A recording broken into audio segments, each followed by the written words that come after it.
રાજકોટ શહેર police commissioner Shri Brijesh Kumar Jha sir, additional CP Shri Chaitanya Mandlik sir તથા DCP crime Jagdish Bangarwa સરે નાસ્તા ફરતા આરોપીઓને પકડવાની સૂચના કરેલ હોય. આ ઉપરાંત આ આરોપીઓને પકડવા માટે 1 મહિનાની ડ્રાઈવ પણ ગોઠવવામાં આવેલ હતી, જેના અનુસંધાને રાજકોટ શહેર crime branch PI MR Gondaliya, PI Jadav તથા પીઆઈ ડામોર, આ ઉપરાંત પેરોલ ફરલો શાખાના પીઆઈ અને એચટીયુના પીઆઈ કે ગોહિલના માર્ગદર્શન હેઠળ અલગ અલગ ટીમો બનાવવામાં આવેલ હતી.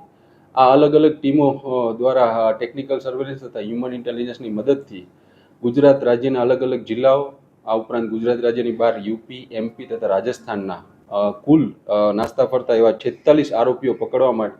આ સંયુક્ત ટીમને સફળતા મળેલ છે. આ આરોપીઓને ગુનાની વિગતવાર વાત કરું તો ગુસ્સીટોક, જીપીઆઈડી, રેપ, ઘરેલું હિંસા, ઠગાઈ, ચોરી, આ ઉપરાંત ઈજા, મારામારી, પ્રોહિબિશન, જુગારદાર, આ ઉપરાંત પેરોલ જમ્પ જેલમાંથી થયેલા હોય એવા પણ 3 આરોપીઓને પકડવા માટે આ સંયુક્ત ટીમોને સફળતા મળેલ છે.